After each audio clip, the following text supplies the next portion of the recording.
우리는 느헤미야의 말씀을 보면서 계속해서 위기와 극복의 이야기를 나누고 있습니다. 가장 먼저 일어났던 위기는 외부에서 일어났던 일들이었습니다. 외부의 위기와 그것을 지혜롭게 극복했던 느헤미야. 그리고 이어지는 위기는 내부에서 일어나는 위기였죠. 그리고 그 내부의 위기도 느헤미야의 지혜로움으로 잘 극복하는 이야기를 함께 나누었습니다. 그런데 위기는 거기에서 그치지 않았습니다. 또 다른 위기가 닥치는데 이제는 본격적으로 느헤미야 개인에 대한 음모와 위협이 오늘 말씀에서 이어지고 있는 것을 보게 됩니다. 느헤미야는 총독으로서 이 이스라엘의 성벽을 건축하는데 절대적인 그런 지도자였습니다. 리더이죠.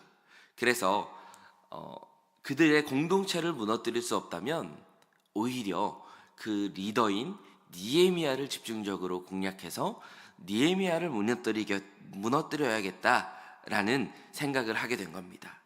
회복되고 있는 이스라엘의 지도자인 느헤미야를 공격해서 굴복시키고 무너뜨리면 이스라엘 공동체가 금방 무너지겠거니라고 생각했던 겁니다. 그래서 오늘의 말씀을 읽어보면, 그리고 내일의 말씀까지 이어지는 말씀을 보면 그 말씀 속에 느헤미야를 향한 모함과 공격을 볼 수 있습니다. 그리고 우리는 자연스럽게 그 모함과 공격을 지혜롭게 이겨내는 느헤미야를 발견하게 됩니다. 오늘 우리가 이 말씀을 함께 나누면서 느헤미야가 어떤 모함과 위협이 있었는지, 그리고 느헤미야가 그 위협을 어떻게 이겨냈는지를 함께 나누면서 우리가 신앙생활하며 경험하는 수많은 문제들을 이겨낼 수 있는 비결을 말씀에서 찾을 수 있게 되기를 간절히 소망합니다. 예루살렘의 성벽이 재건되는데 분노했던 대적 중에 여러 사람이 있지만 총 3명을 크게 뽑습니다. 산발랏과 도비야와 게셈이죠. 오늘 1절의 말씀에서도 그 3명이 어김없이 등장하여서 성벽이 건축되는 것을 보며 마음이 불편한 기색을 가지고 있는 것을 드러냅니다. 때는요, 성벽이 거의 완성되어 갈 때였습니다. 이제 성벽을 거의 다 완성하고 성문의 틀도 다 완성하고 아직 문짝만 달지 못했을 때, 거의 마감을 앞둔 그 시점에서 이제 느헤미야를 향한 공격이 시작된 것입니다. 대적의 첫 마디는요, 언제나 부드럽게 시작합니다. 2절의 말씀입니다. 산발랏과 게셈이 내게 사람을 보내어 이르기를 오라 우리가 오노 평지 한 촌에서 서로 만나자 하니 라고 말합니다. 아주 정상적인 것처럼 보입니다. 아주 평범한 것처럼 보입니다. 지도자 간의 만남으로서 그냥 한번 만나서 이야기를 하자라고 하는 정식적인 초대처럼 보이기도 합니다.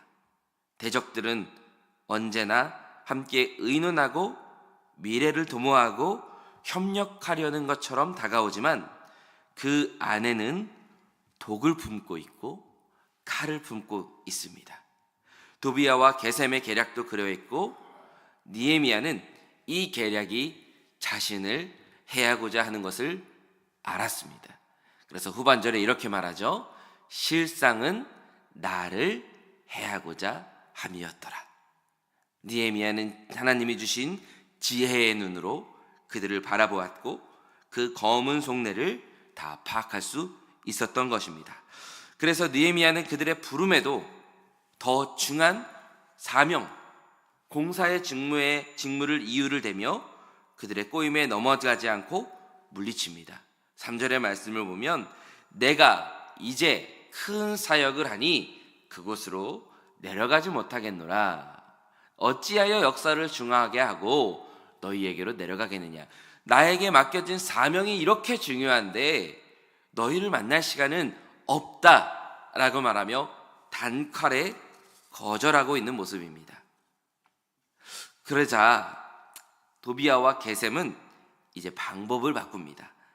그들이 이번에는 무기를 바꾸는데 그것은 모함이라는 무기입니다. 느헤미야를 모함해서 무너뜨리려고 하는 방법을 사용하는데요. 도비야와 게셈은 느헤미야에게 편지를 하나 보냅니다. 그 내용이 6절과 7절에 기록되어져 있는데요. 6절을 보면 그 내용을 보게 됩니다. 빨간 부분만 한번 보게 되면요, 너와 유다 사람들이 모반하려 하여 성벽을 건축한다. 그러니까 성벽을 건축하는 것이 그냥 공동체의 회복, 무너진 성벽을 재건하는 그런 의미가 아니라 페르시아 왕을 향한 모반이다 라고 하는 모함을 하는 겁니다. 그리고 뒤에도 이렇게 말하죠. 내가 그 말과 같이 예루살렘 이스라엘의 왕이 되려 하는도다. 총독으로서 공동체를 회복시켜서 왕이 되려 하는구나 라고 모함을 하기 시작하는 겁니다. 편지로요. 그리고 이어 7절에서도 이렇게 말합니다. 빨간 부분만 같이 한번 읽어볼까요? 너를 들어 선전하기를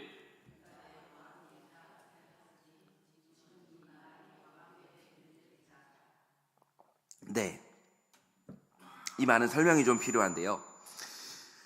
앞선 1차 포로 계획 귀환 때, 그러니까 지금은 성벽을 건축하잖아요. 1차 포로 귀환 때 스룹바벨 때는 스룹바벨의 총독으로 와서 여호수아 제사장과 함께 성전을 건축하는 사역을 합니다. 아주 귀한 사역이었죠. 그때에 학개와 스가랴 선지자의 말씀을 통해서 예언한 말씀이 있습니다. 우리 학개 선지자의 예언을 보면요, 학개 2장 22절의 말씀입니다. 여러 왕국들의 보좌를 엎을 것이요, 쭉 이어져서 그의 동료들의 칼에 이 온 세상이 엎드려지리라 라고 예언하의 말씀을 읽고, 스가랴 선지자의 말씀 스가랴 9장 9절의 말씀에서도 보면 우리가 잘 아는 말씀입니다. 시온에 따라 크게 기뻐할지어다. 같이 읽어볼까요? 예루살렘에 따라 즐거이 부를지어다. 보라, 내 왕이 내게 임하시리나니 그는 공의로우시며 구원을 베푸시며 겸손하여 나귀를 타시나니 나귀의 작은 것 곧 나귀 새끼니라. 아멘. 우리 이 스가랴 선지자의 말씀을 보면 이 왕을 누구로 의미하는지를 우리는 금방 알 수 있습니다. 누군가요? 예수님이죠. 스룹바벨이 아니었습니다. 느헤미야가 아니었습니다. 학개 선지자도 그리고 스가랴 선지자도 메시아 예수님을 예언하는 말씀으로 이스라엘의 말씀을 선포했던 겁니다. 그런데 도비야와 게셈은 이 선지자들의 말을 교묘하게 해석해서 마치 느헤미야가 이 말씀을 통해서 자기를 드러내고 자기를 왕으로 세우려고 욕심을 부리는 것처럼 그 선지자의 말을 오남용하고 그 오남용한 것을 편지에 그대로 적고 있다라는 거죠. 그렇게 선지자들의 예언을 곡해하며 누명을 씌우고 있는 모습을 보게 되는 겁니다. 그런데 그들의 악독함이 여기에서 그치지 않습니다. 좀 앞으로 가서 5절의 말씀을 보면요, 그 방법이 아주 교묘합니다. 우리 같이 한번 읽어볼까요? 산발랏이 5번째는 그 종자의 손에 봉하지 않은 편지를 들려 내게 보냈는데, 우리가 6절 7절의 말씀을 보았을 때 그 내용이 바로 여기 봉하지 않은 편지에 담겨 있었다라는 겁니다. 여러분, 봉하지 않은 편지가 무엇을 의미할까요? 고대 근동의 지역에서는 편지를 보낼 때 중세시대까지도 그렇게 사용을 했는데요, 양피지나 가죽 용지에 편지를 이렇게 쓴 다음에 중한 내용이면, 아주 보안을 요하는 내용이면, 그리고 지도자들 간에 주고받는 편지의 내용이면 끈을 둘둘둘 감습니다. 그리고 그것에 그치지 않고 거기에 진흙이나 아니면 촛농 같은 것을 통해서 그것을 봉인을 합니다. 사진을 한번 보면 이것은 좀 예쁘게 표현된 그런 편지 방식이지만, 저렇게 끈을 감고 그렇게 봉인을 해서 이 편지를 누구도 열어볼 수 없게, 만약에 열어보게 되면 표시가 날 수밖에 없게 그렇게 편지를 봉하는 것이 일반적이었다라는 겁니다. 그러니까 만약에 편지를 보내려면 진짜 긴밀하고 느헤미야를 걱정하고 느헤미야를 위한 편지였다면 다른 사람이 보지 못하도록 그 편지의 내용을 봉해서 느헤미야만 볼 수 있도록, 그래서 그 느헤미야가 보고 대처할 수 있도록 해줘야 하지 않았겠습니까? 그런데 도비야와 게셈은 이 편지를 봉하지 않았다라는 겁니다. 그러면 어떻게 될까요? 그 편지를 전달하는 사람, 그 편지가 중간에 전달되는 과정 속에서 누구든지 이 편지를 읽어볼 수 있게 된다라는 겁니다. 그것은 곧 그들의 속셈은 무엇이냐? 이 편지에 담긴 내용이 소문으로 퍼져나가길 원했다라는 겁니다. 무슨 내용이었죠? 느헤미야가 왕이 되려 하는구나. 선지자의 예언을 통해서 너 스스로를 왕으로 세움받으려고 하는구나 라고 하는 내용이 이스라엘 땅에 그 근방에 소문으로 퍼지기를 바라며 봉하지 않은 편지를 그들에게 보내게 되었다라는 겁니다. 그래서 사람들로 하여금 오해를 갖도록, 사람들에게 소문이 퍼지도록 하려는 것입니다. 그러면서 지금 당장 우리를 만나지 않으면 이 문제가 더 커질 것이라고 협박에 협박을 가하고 있는 것이죠. 느헤미야는 어떻게 대처했을까요? 느헤미야는 이러한 모함에도 흔들리지 않고 그것을 단칼에 거절합니다. 우리 8절의 말씀, 짧은 말씀 어떻게 단칼에 거절하는지 한번 읽어보겠습니다. 내가 사람을 보내어 그에게 이르기를 내가 말한 바 없는 일이요. 아멘. 느헤미야는 결백했고 혹 그 의혹이 제기되더라도 결백을 입증할 자신이 있었습니다. 그렇기 때문에 그는 그 모함을 단칼에 잘라낼 수 있었습니다. 그리고 그들이 왜 이런 일을 저질렀는지도 이미 파악했습니다. 9절의 말씀 전반절에 보면 이렇게 말합니다. 그이들의 손이 피곤하여 역사를 중지하고 이루지 못하게 하리라 함이라. 즉, 이 일들로 인하여 그 하나님의 역사가 중단되기를 바랬기에 느헤미야가 낙심하고 절망하고 위협을 느껴서 포기하기를 바라며 이 일을 저지른 것을 이미 느헤미야는 파악했다라는 겁니다. 그리고 기도의 사람이었던 느헤미야는 이 일을 겪으면서 하나님의 도움을 구하고 간구하는 기도를 잊지 않았습니다. 9절 후반절 표시된 부분을 우리가 같이 한번 읽어볼까요? 이제 내 손을 힘있게 하옵소서 하였노라. 아멘. 모함에 대처하는 느헤미야의 자세는 우리가 본받을 만합니다. 느헤미야는 이 위기를 어떻게 극복할 수 있었을까요? 그것은 크게 두 가지입니다. 첫 번째는 사람 앞에서는 물론 하나님 앞에서도 부끄러울 것 없이 떳떳하고 당당한 자세를 유지했습니다. 느헤미야는 떳떳하고 당당했던 겁니다. 원수들 앞에서, 이스라엘 백성들 앞에서는 물론 하나님 앞에서도 부끄러울 것이 없었다라는 겁니다. 무언가 찔리는 것이 있는 사람이라면 누군가 은밀하게 그리고 조용하게 만나자라고 이야기하면 걱정되기 시작합니다. 걱정되는 거죠. 내가 이것을 들켰나? 나의 이 잘못을 저 사람이 알아차렸나? 라고 생각하는 거죠. 내가 책 잡힐 것이 있나? 라고 생각하는 겁니다. 하지만 부끄러울 것이 없는 사람이라고 한다면, 당당한 사람이라고 한다면 어떠한 상황 속에서도 의연할 수가 있는 것입니다. 껄끄러울 것이 하나도 없기 때문이죠. 우리는 성경에서 누구보다 억울하고 누구보다 모함을 많이 당한 사람을 한 사람 알고 있습니다. 그 사람이 누굴까요? 요셉이죠. 요셉입니다. 형들로 인하여 노예로 팔려나가면서부터 보디발의 집에서 그의 아내에게 유혹을 당하고 떳떳하고 당당하게 그 유혹을 떨쳐냈지만 또 모함을 당하게 됩니다. 그 일로 억울하게 감옥에 갇히기도 하죠.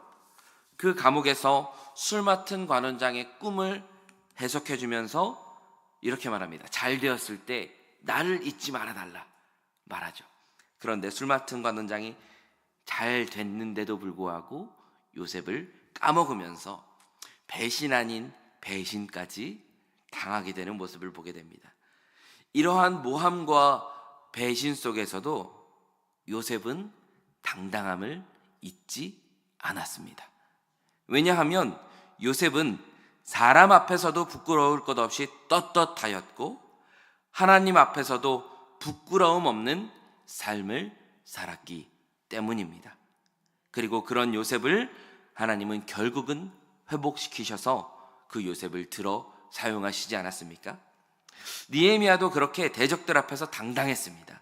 그렇기 때문에 혹 반역죄로 목이 날아갈 수도 있는 그러한 모함에도 불구하고 8절에 보면 이런 일은 없는 일이요 내 마음에서 지어낸 것이라 라고 당당하게 말할 수가 있었던 것입니다. 또한 느헤미야는 하나님 앞에서도 부끄러울 것 없이 당당했습니다. 물론 우리의 존재는 하나님 앞에서 한없이 부족하고 연약한 존재이지만 이 당당함은 하나님 앞에서 범죄함이 없는 것을 의미합니다. 느헤미야는 자신의 결백함을 하나님이 아시리라는 것을 믿었기에 하나님 앞에 부끄러움 없이 나아갈 수 있었습니다. 그래서 9절에서도 느헤미야가 하나님께 이렇게 말하죠. 이제 내 손을 힘있게 하옵소서 하였노라 라고 기도할 수가 있었던 것입니다. 느헤미야는 사람 앞에서도 하나님 앞에서도 의롭게 행동하였기 때문에 모함과 위협 속에서도 그것을 당당하게 물리칠 수가 있었던 것입니다. 또한 느헤미야가 이 위기를 극복할 수 있었던 이유는 온갖 계략과 위협, 모함, 속임수 속에서 그것을 해결하는 방법을 다른 것을 찾지 않고 오직 하나님만 바라보고 의지했기에 이겨낼 수 있었습니다. 하나님께 지혜를 구했고 하나님께 이길 힘을 구했습니다. 온갖 모함을 받는 상황 속에서도 이 문제를 해결하기 위해 마치 타협을 하거나 타이르거나 만나서 자초지종이라도 들어봤을 것 같지만 느헤미야는 그러지 않았습니다. 느헤미야는 오직 하나님만 바라보았습니다. 당당하고 떳떳했기 때문이죠. 대적들을 만나 아주 단호박으로 이야기합니다. 그건 너희들이 지어낸 것이라. 어떻게 이렇게 단호할 수 있었을까요? 떳떳했기 때문이죠. 하나님만을 바라봤기 때문입니다. 아주 대적들 앞에서는 단호한 모습, 철저한 모습, 철벽을 친 모습을 보여주지만 느헤미야가 뒤돌아서서 하나님을 향했을 때는 하나님께 이렇게 구합니다. 하나님, 이 위기를 극복해낼 수 있는 손의 힘을 나에게 주십시오. 이 위기를 이겨낼 수 있는 능력을 나에게 허락하여 주십시오. 하나님을 바라보며 기도했던 겁니다. 우리가 누구에게 단호해야 합니까? 또 누구에게 엎드려 힘을 구하여야 합니까? 정답은 다 잘 아시리라 믿습니다. 느헤미야는 세상에 단호했고 하나님께는 겸손하게 엎드렸습니다. 성경은요, 이미 우리에게 환난을 예고했습니다. 이 느헤미야가 겪는 환난이 우리에게도 있을 것이다 라고 말씀해 줍니다. 그리스도인으로 산다라는 것, 하나님의 백성으로 이 땅을 살아간다라는 것은 마냥 아름다운 꽃길을 걸어가는 길이 아님을 우리는 잘 알고 있습니다. 때로는 요셉처럼 또 때로는 느헤미야처럼 그리스도인으로서 억울한 일들을 겪고 당하고 힘을 잃을 때도 분명히 있을 것입니다. 그러나 우리는 질 수 없습니다. 넘어져 쓰러져서는 안 됩니다. 그러기 위하여 느헤미야의 지혜를 배우게 되기를 간절히 소망합니다. 먼저 그리스도인으로서 세상 아픔 물론이거니와 하나님 앞에서도 부끄러움 없이 의롭게 서 있는 그리스도인이 되기를 간절히 소망합니다.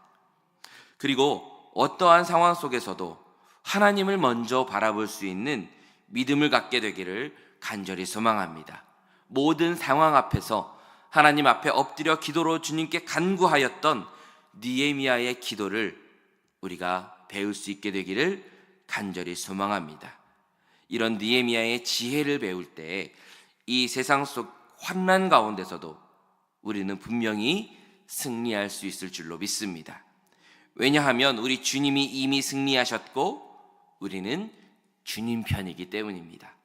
오늘 말씀을 마무리하면서 요한복음 16장 33절의 말씀을 우리 한 목소리로 봉독하면서 나에게 주시는 하나님의 말씀으로 믿고 봉독하며 오늘 말씀을 마치도록 하겠습니다.